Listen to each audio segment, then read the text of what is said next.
Yes, my people, welcome into Numbers Don't Lie, powered by Sofascore, of course. You know this is the show that's going to run through all of the biggest conversations in the footballing world, and we don't just back our chat up with narratives here. Oh no, we dive into the stats, the figures, to back up everything that we want to talk about. But you know what's the most divisive conversation in world football? It's this man right here. Why not Victor? Oh yeah, I need my Nigerians to come front and centre, because this man has got it all. The goals, the accolades, the achievements, but he didn't get his move to any of those big clubs in England.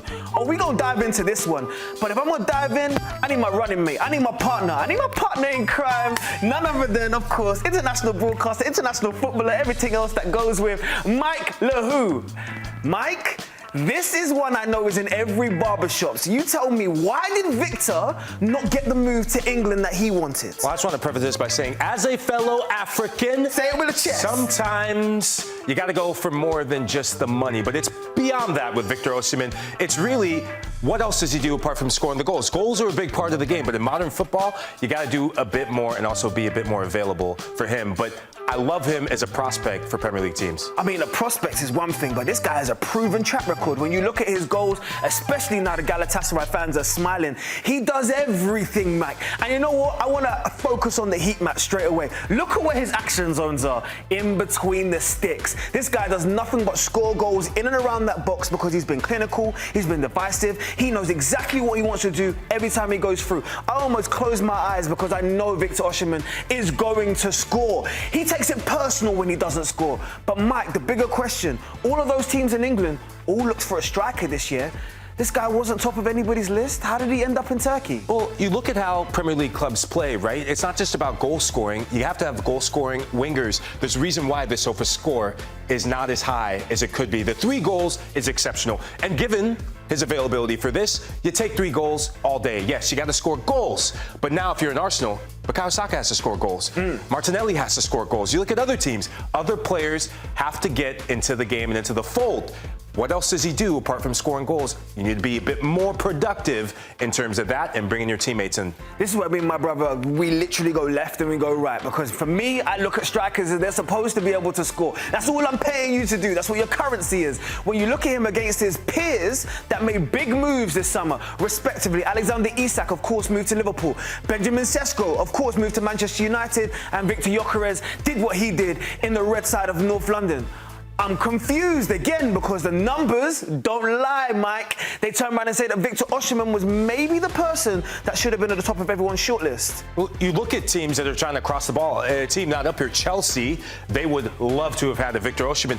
The big thing that pops out is the big chance conversion. He doesn't need many chances. Going back to the Champions League match against Liverpool, maybe he had 2 extra chances he could have put away, should have put away, but he got the most important one.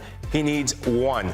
He's an opportunistic striker, and he's a big game striker, big goal striker for Galatasaray. I want to see him maybe do it down the stretch in European competition, because I haven't seen that just yet. I tell you what's so funny though, it's been years we've been watching him do this. Victor Osimhen has been scoring for a number of seasons now. Even when you look back to last year, when all of these clubs would have been in the window, looking at all of their strikers, yet respectively, there's nothing to be said about a player that's proven. Alexander Isak has come to the Premier League, 42 games played, 27 goals scored. Your proven currency, don't doubt it whatsoever. Šeško's another conversation. Maybe a younger prospect, maybe a little bit more agile, superhuman freak of nature when it comes to turn, the speed, fit in with Man United. You know that's a heavy shirt to wear, Mike will tell you himself, right? Victor Gyökeres, 54 goals. I will caveat by saying the Portuguese league, of course, is a different type of kettle of fish, but he did score in the Champions League against Man City, so he's really showcased he doesn't mind doing it in the bigger moments. And then I go to my brother over there, and this is why I need my Super Eagles to come into the chat, because I need you lot to fly high right now. And when you looked at Victor Osimhen, 39 games, 37 goals. Ladies and gentlemen, that is a goal scorer if I've ever seen one. Tell me again, Lahoud, why is this guy not playing in the English Premier League? So my math might be off, but 42, 45, 52, 39. I love the minutes per goal, But the availability is one thing that really concerns me when it comes to Victor Osimhen. You have to be available in the biggest match of the season. Going back to when Napoli won the Scudetto, right? He was available for much of the season. The big match that he missed was the Champions League first leg in the quarterfinals. It cost Napoli in the end. I don't want that from a Premier League side. I do want this, though. I want league titles. I want Serie A football of the year. So he has that profile in him. He's got the Niger boy swagger with him, right? But he's got to be available for the full season. The big thing now we're going to see, and Nigeria has a big competition coming up, big match against Benin. I want to see the African Football of the Year from 2023 step up and put his chest out for club and country. I like that. That's where you get your respect, right? Club and country. And all of my Super Eagle fans, I know my friends as well, they'll be telling you, we can rely on Victor. But can you? Because here's the bigger question. The injuries. This is where Mike is alluding to. Look at the amount of games missed. From 21 to 26, respectively, I see a lot of double figures here. 17, 11, 15. The percentage of these games that he's missing in terms of for his team. In the big moments, you said it. Availability is the most important ability. Because if you're not there, it doesn't matter how good you are. It doesn't mean anything. These goals don't mean anything because in the moment where you get your currency, is he there or are we going to be seeing Victor doing this? And this is what I don't like to see. You just really nailed it. So just to give it a little reference, so the 42%, right? That's of the total available minutes you have on the season. So we haven't even kicked the ball off the beach yet. We're still coming off the beach in terms of players. And he's already missed 6 matches in an early part of the season. So if I'm a Premier League side, if he continues to cook in terms of the goals, the minutes per goals, and the conversion percentage, he's going to do that. It's in his DNA. But if I'm a Premier League side, I'm not doing this. Say, hey, let's sign. I'm doing this. What? Because I want him there, brother. I want him there. If I'm Man United and I'm trying to turn the whole ship around, I don't need him missing the match against Liverpool coming up. I don't want him missing a trip to the Emirates or Stamford Bridge. I need him on the pitch, putting those goals per minute to good use, not in the infirmary room with the physios high-fiving and saying, I wish I could be out there. Should we talk about the elephant in the room? And I'm not talking about the Ivorians. I'm talking about the real elephant in the room. We know the conversation is always around one more thing.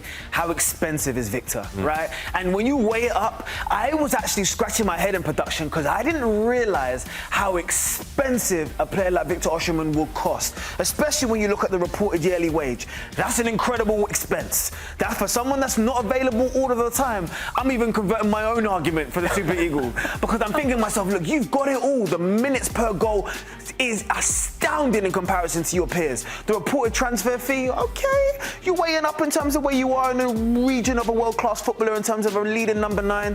The wages, though, and the reported yearly wage, Mike, he wants to line his pocket, doesn't he? Oh, man. Look, sometimes, and I back this up with saying I'm a Sierra Leonean. So, Nigerians, please don't come at me when I say this, but for him, it's all about the money, and he chose the money because Chelsea were in form. We saw that move coming, and the wages are a bit high. So the difference between these two, between him and Victor Gyökeres, £100,000 a week, dollars. We're doing that. $100,000 a week difference, right? For a player that's not going to be fully available, that's astronomical for me. If this was down to 400 even, I'd pay the money for him. Any Premier League team, I'm a believer. But now we have to see what impact does that have if you're trying to get transfers in, JD. We'll see what impact does that have in transfer strategy because that could have thrown and derailed a lot of things in terms of negotiations for clubs. I just love the fact my boy, but with the money songs he could have sang, he sang, it's all about the money. All right, I like that. But you're right, though. We need to open up that can of worms, have that conversation, because when you start thinking about the way that Victor Osimhen will impact your summer spending overall, oh yeah, it's a big difference because he naturally is going to gravitate a lot of your income, a lot of your expenditure, a lot of what you can do. When you start comparing it to what actually happened this summer, I mean, look, these aren't some Playboy fees. These are some real numbers you're talking about. $169 million it cost for the British transfer record that is Alexander Isak. The previous British transfer record that was Florian Wirtz, $145 million. And of course, someone who just, I don't know, flirts around, maybe sometimes sits on the bench, but definitely scores some goals is the man over there, Hugo Ekitike with his new trim. I like all of that, but You telling me you couldn't find a space somewhere in the middle? I don't know, maybe in between here. No disrespect to my boy over there doing his thing.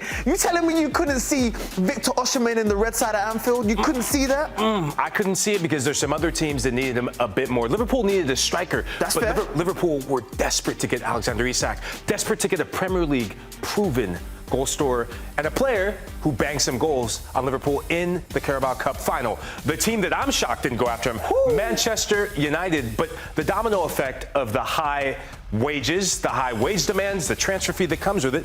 Benjamin Šeško and Victor Gyökeres, it's in the same ballpark, right? Yep. But because of the wages, because of the annual wages, look at what it opens up in terms of a player that's Premier League proven in Brian Mbomo, 20 goals. You got to get a player like him. And of course, Mateus Cunha, he struggled with injuries, but he's going to come good and he's more versatile. So you still get your center forward, but you're not going all in when there's other positions in the front line you still need to tick off. That sounds like a common theme at Man United, watching the pennies. No disrespect, as they say. But one person that I know should have been at the front knocking on his board of directors, and especially his lead footballer, is Mikel Arteta, because the conversation around what they were going to do was well documented. I could give the technical breakdown about how Zubamendi's fee is going to be spread over 5 years, but you don't need the boring. All you need to know is that $81 million is going to be spread over 5 years in installments. This man right here, the difference maker. Eberechi Eze is going to be the X factor, especially now with the absence of Martin Odegaard. But the question mark still remains for the number 9 down there that now wears a number 14 shirt that's worn by, of course, the infamous and teammate Thierry Henry.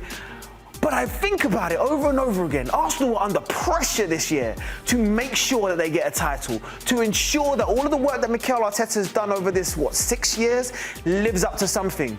Do you think that Victor... I was going to smile so badly. Do you think that Victor Gyökeres is the right man in terms of leading the line for them? I still have question marks about Victor Gyökeres. I've said it on Morning Footy and other shows.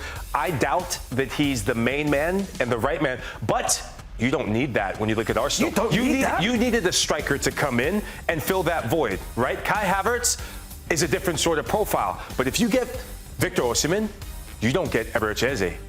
Eze and Zubamendi, Arsenal need to fill a bit of depth. What have we been praising Arsenal for? It's been the depth that they've had, and you get added goals alongside Victor Gyökeres as it takes time for him to figure it out with Eze in the final third. There's a lot of Victors floating around here. I know, but you know what? In fairness, if we were going to lean on one international footballer, we need the expertise of another international footballer who's worn this infamous shirt, the red side of North London. So we caught up with Alan Smith this morning on Good Morning Footy. I know some Arsenal fans have got on Gyökeres, he's back a little bit. I'm a fan of his. What I like about him is that he's different to your average Arsenal first teamer. Technically, he's not somebody that stands out, but he's very forthright, he's very direct, he's quick, he's strong, bullishly strong, really. So he simplifies his game.